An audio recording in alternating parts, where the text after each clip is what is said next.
Topic হিসেবে রয়েছে। তার পাশাপাশি কিন্তু এইখান থেকে আমি যে টপিকটা নিয়ে আলোচনা করব সেইখান থেকে কিছু ছোট ছোট প্রশ্ন আসতে পারে, যেগুলো কিন্তু ভেরি ইম্পর্টেন্ট, এক্সামের জন্য অবশ্যই ফলো করবে। সেই তো আজকে আমরা জানি, তোমরা জানো নিশ্চয়ই মার্চের 16-17 তারিখ নাগাদ ফুড এসআই এক্সাম অনুষ্ঠিত হবে।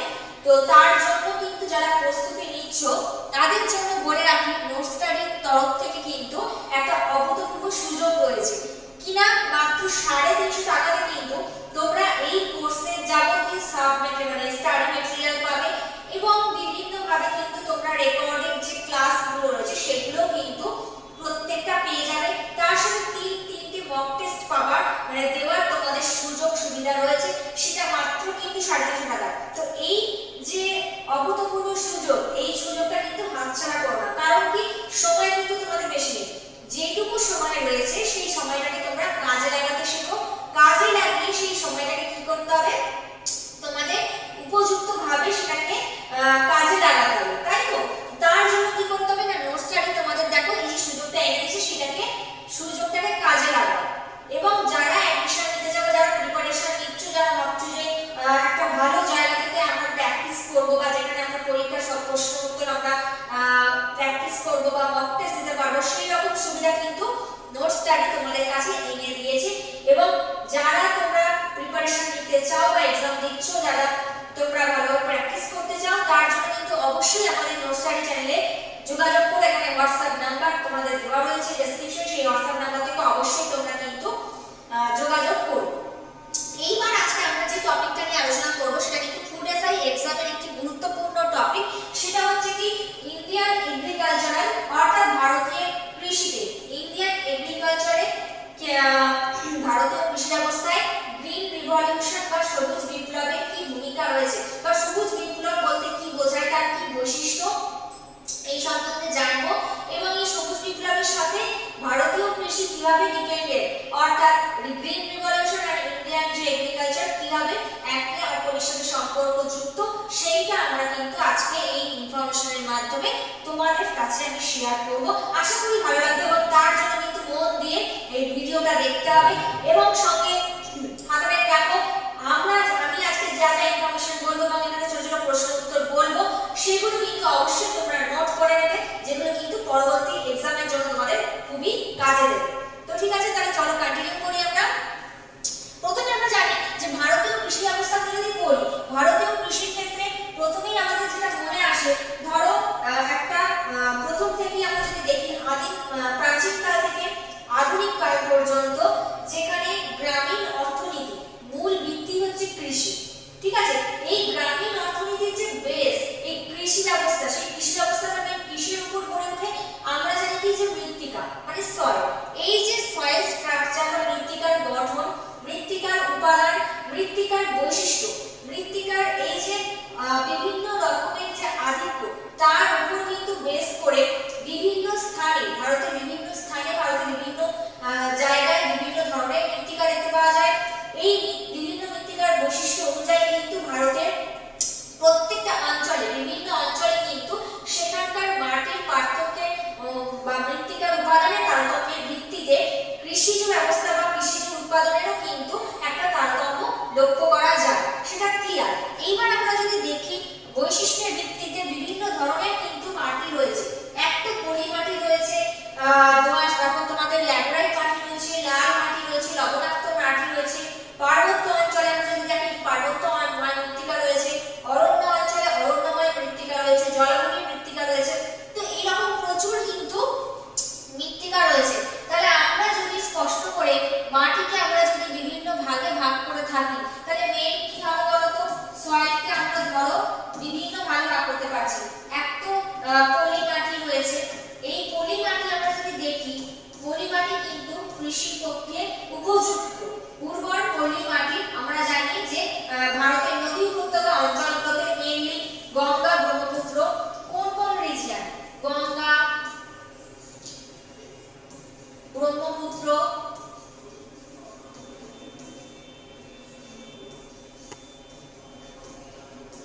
এই যে নদী অববাহিকার যে অঞ্চলগুলো রয়েছে, সেখানে কিন্তু উর্বর পলিমাটির একটা আধিক্য দেখা যায়, যার ফলে এই নদী উপত্যকাগুলো কিন্তু কৃষিজ সমন্বিত উর্বর।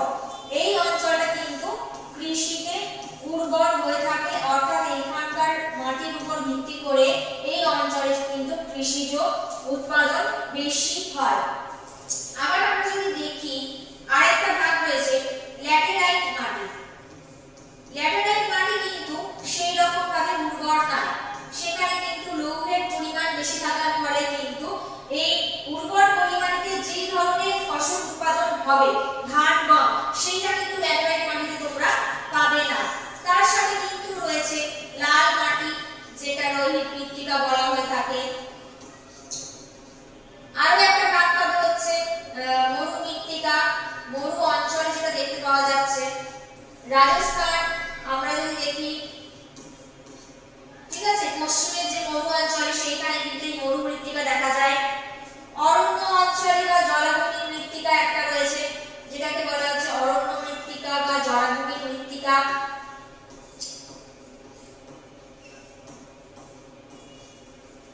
আচ্ছা, আরেক ধরনের মাটি রয়েছে কি কৃষ্ণ মৃত্তিকা। ঠিক আছে, এইটা মেইনলি গুজরাটের দিকে পাওয়া যায়, দেখতে পাওয়া যায় কালো মৃত্তিকা বা কৃষ্ণ মৃত্তিকা। তো এরকম বিভিন্ন ধরনের কিন্তু মাটি রয়েছে। এই মৃত্তিকার গঠনের উপর ভিত্তি করে সেইখানকার প্রত্যেকটা রিজিয়নে কিন্তু আমরা দেখতে পাই কৃষিজ উৎপাদন কিন্তু ভিন্ন ধরনের হয়ে থাকে। অর্থাৎ পরিমাণী অঞ্চলে যে ফসল উৎপাদন হবে সেই উৎপাদন কিন্তু আবার মরুমৃত্তিকা অঞ্চলে সেই ফসল উৎপাদিত হবে না। আবার যদি আমরা কৃষ্ণ মৃত্তিকা দেখি বা রেগু মৃত্তিকা অঞ্চল দেখি, সেখানে কিন্তু আলাদা টাইপের কিন্তু ক্রস ফসল চাষ কিন্তু সেখানে হবে। তো মেন আমরা যদি বেসে যাই, সেটা হচ্ছে মৃত্তিকার উপাদান বা মৃত্তিকার বৈশিষ্ট্যের উপর ভিত্তি করে প্রত্যেকটা রিজিয়নে কিন্তু সেখানে হরেক রকমের ফসল উৎপাদন হচ্ছে এবং হরেক রকমের মাটির উপাদানের উপর বেস করে হরেক ধরনের কিন্তু সেখানে চাষাবাদ বা কৃষি ব্যবস্থা গড়ে উঠছে। আর মেইনলি আমরা যদি এখানে পলিমাটি যদি দেখি, পলিমাটিতে নরমালি দেখতে পাচ্ছি নদী উপত্যকা অঞ্চলগুলোতে উর্বর পলিমাটি রয়েছে এবং সেই উর্বর পলিমাটি দরুন কিন্তু সেখানে কি হয় না কৃষিজ উৎপাদন কিন্তু স্বাভাবিকভাবে বেশি হয়ে থাকে। এইবার আমরা যাব হচ্ছে মেইন টপিক, যেটা হচ্ছে ভারতের কৃষি ও সবুজ বিপ্লব, যেটাকে আমরা বলছি গ্রিন রিভলিউশন।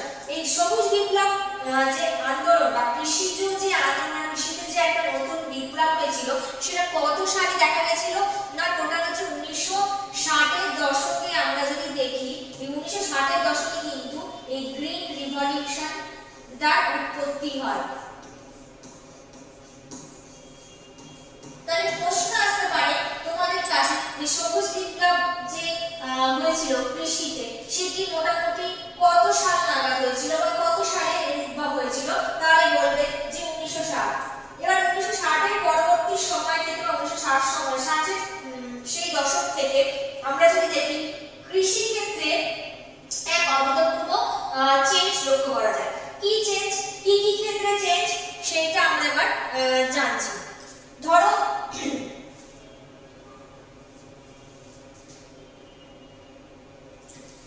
বললাম হচ্ছে গ্রিন রিভলিউশন,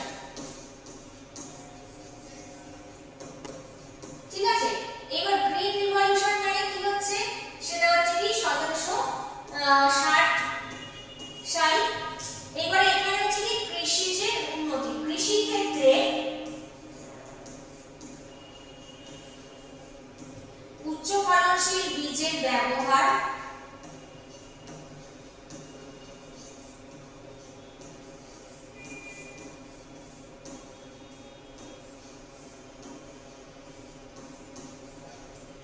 ঠিক আছে, এটা হচ্ছে 1 নম্বর। 2 নম্বর কি হলো উন্নতি বা এর যদি বৈশিষ্ট্য হয় কি জন্য পাওয়া গেছে, কৃষি ক্ষেত্রে উচ্চ ফলনশীল বীজের ব্যবহার, কৃষিতে রাসায়নিক সার, ঠিক আছে, রাসায়নিক বা কৃত্রিম সারের প্রয়োগ কিন্তু 2 নম্বর পয়েন্ট। এক তো গেল উচ্চ ফলনশীল বীজ, 2 নম্বর হচ্ছে রাসায়নিক বা কৃত্রিম সারের প্রয়োগ।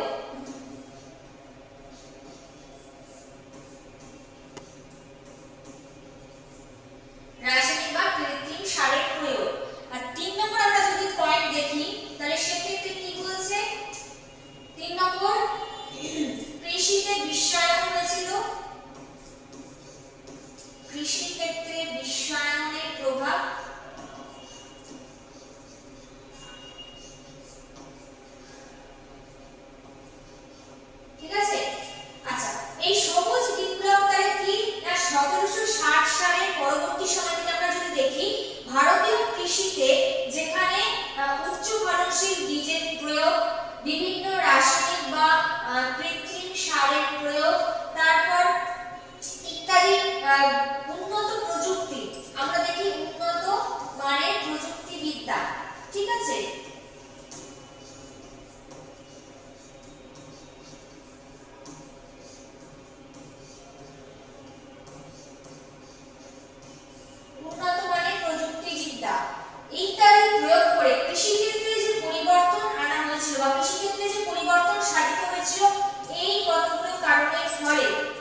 এই নিওলিথিক যুগে 2020-21 সালের অর্থনৈতিক সমীক্ষা অনুসারে ভারতীয় কর্মশক্তির প্রায় 50% নিযুক্ত রয়েছে কিন্তু কৃষির সাথে, নিযুক্ত রয়েছে 50% মানুষ, এবং দেশের জিডিপি অর্থাৎ গ্রস ডোমেস্টিক প্রোডাক্টের যদি 20.2% আমরা দেখি, তাহলে কিন্তু ভারতীয় কৃষি থেকে আমাদের রাষ্ট্রের টোটাল জিডিপি প্রায় 20.20% আসছে আমাদের টোটাল কৃষি থেকে।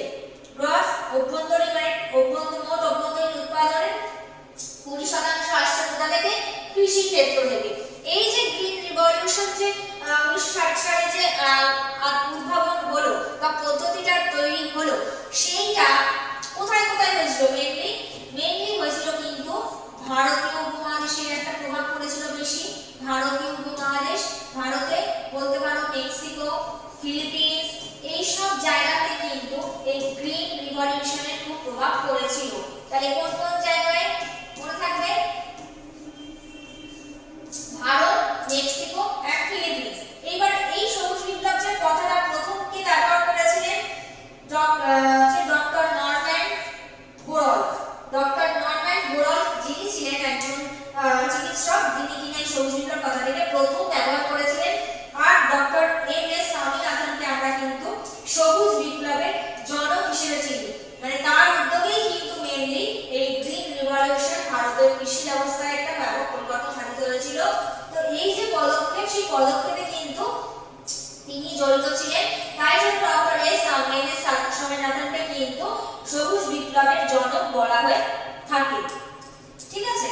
তাহলে আমরা যদি বলি সবুজ বিপ্লবের ফলে কি কি হয়েছিল? সবুজ বিপ্লবকে জানলাম, সবুজ বিপ্লব মানে কি, সবুজ বিপ্লব কেন করা হয়েছিল? প্রশ্ন হলো তোমাদের মনে যে সবুজ বিপ্লব তো হলো 1760 সালে, এইবারে সবুজ বিপ্লব কেন করা হয়েছিল?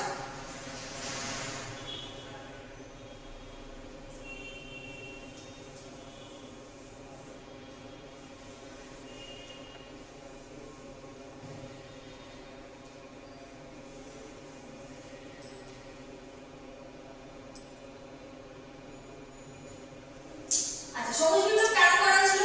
প্রথম তো আমরা জানি কি জনসংখ্যা বৃদ্ধি, প্রথম পয়েন্ট।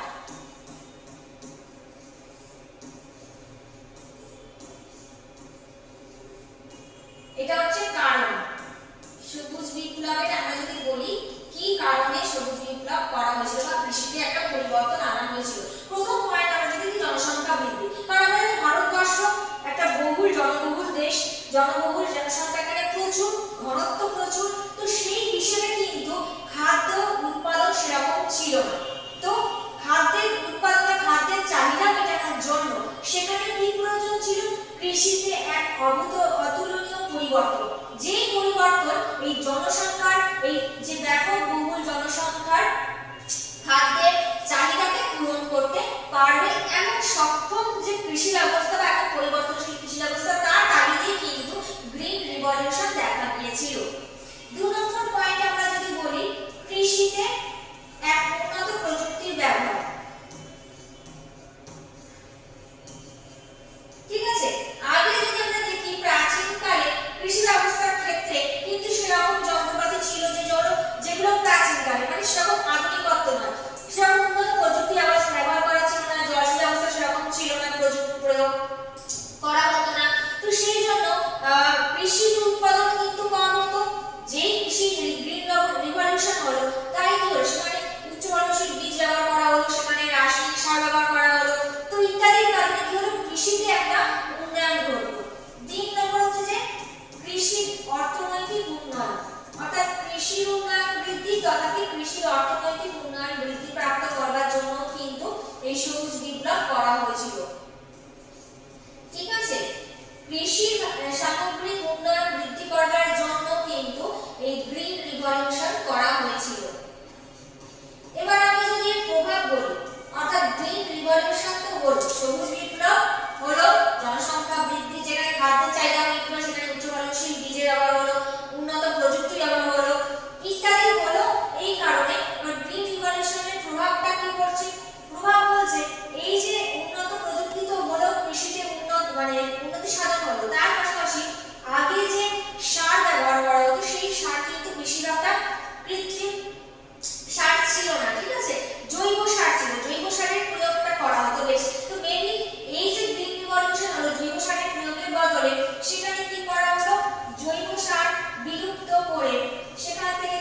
রাসায়নিক সারের মানে বেশি ভাবে ব্যবহার করা শুরু হলো।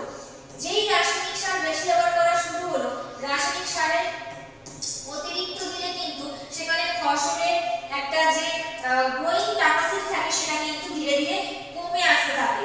তারপরে জলসেচের ব্যবস্থা একটা উদ্ঘাট হয়ে থাকে, অর্থাৎ অভূতপূর্ব সমস্যা সৃষ্টি হয়ে থাকে। বেশি পরিমাণে রাসায়নিক সার দিলে কিন্তু ফসল উৎপাদন বৃদ্ধির তুলনায় কিন্তু সেটা কমে আসতে থাকে।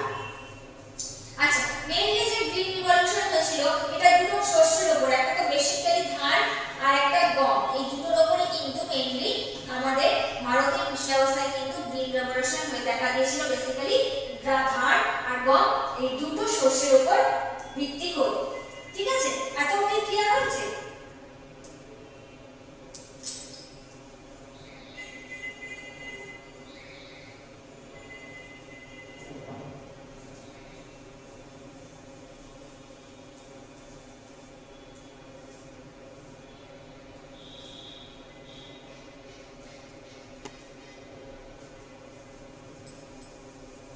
আচ্ছা, এইবার আমি বলবো যে কি কি প্রশ্ন এখান থেকে তোমাদের আসতে পারে, ফুড এসআই এক্সামের জন্য কি কি প্রশ্ন আসতে পারে। ঠিক আছে,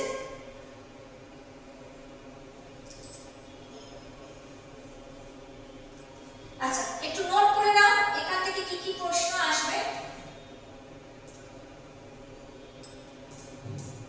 এক তো সবুজ বিপ্লব কত সালে হয়েছিল?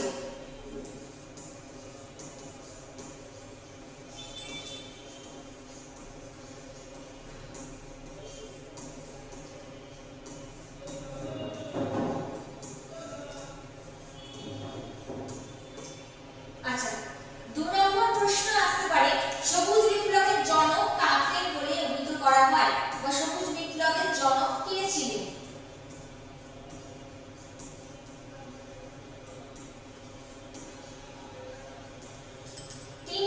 সবুজ বিপ্লব যে কথাটা হয়েছিল সেই কথাটা কে প্রয়োগ করেছিলেন সর্বপ্রথম?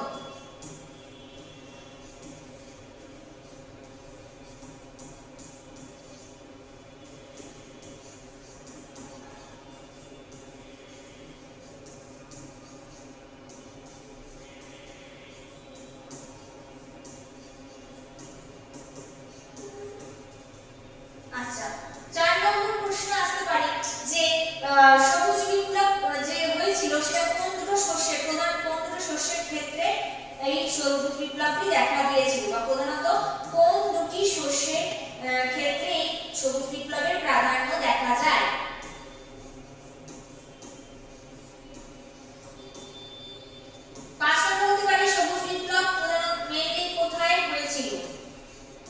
বা সবুজ বিপ্লবের প্রভাব কোন কোন দেশে পড়েছিল?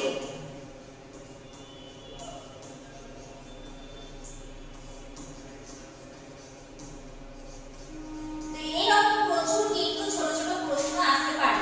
তাহলে আমরা এই পুরো আলোচনা থেকে যেটা বুঝতে পারলাম, এই যে সবুজ বিপ্লব তথাপি ভারতীয় কৃষিতে কিন্তু এর কিন্তু প্রচুর গুরুত্ব রয়েছে, বা ভারতীয় কৃষির সাথে অর্থনীতির উন্নয়ন, সবুজ বিপ্লব তথা কৃষি অর্থনীতির উন্নয়ন, প্রাচীন এক কৃষি ব্যবস্থা থেকে এক নতুন প্রযুক্তিশীল উন্নত মানের কৃষি ব্যবস্থার যে রূপান্তর, এই যে ঘটনা, সেই সবুজ বিপ্লব ঘটনা কিন্তু প্রাথমিকভাবে ভারতীয় কৃষির জন্য একটি গুরুত্বপূর্ণ অধ্যায় বলা যেতে পারে। তো এই বিষয়টা কিন্তু খুব ভালো করে তোমরা পড়বে, প্র্যাকটিস করবে। এখান থেকে যদি কোনো প্রশ্ন মনে থাকে অবশ্যই তোমরা কমেন্ট সেকশনে কমেন্ট করে জানাতে পারো, আমি সেগুলো নিয়ে আবার পরবর্তী ক্লাসে আলোচনা করব।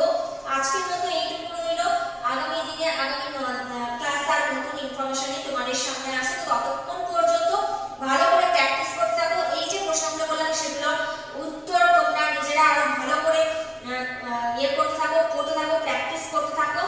তো আজকের মতো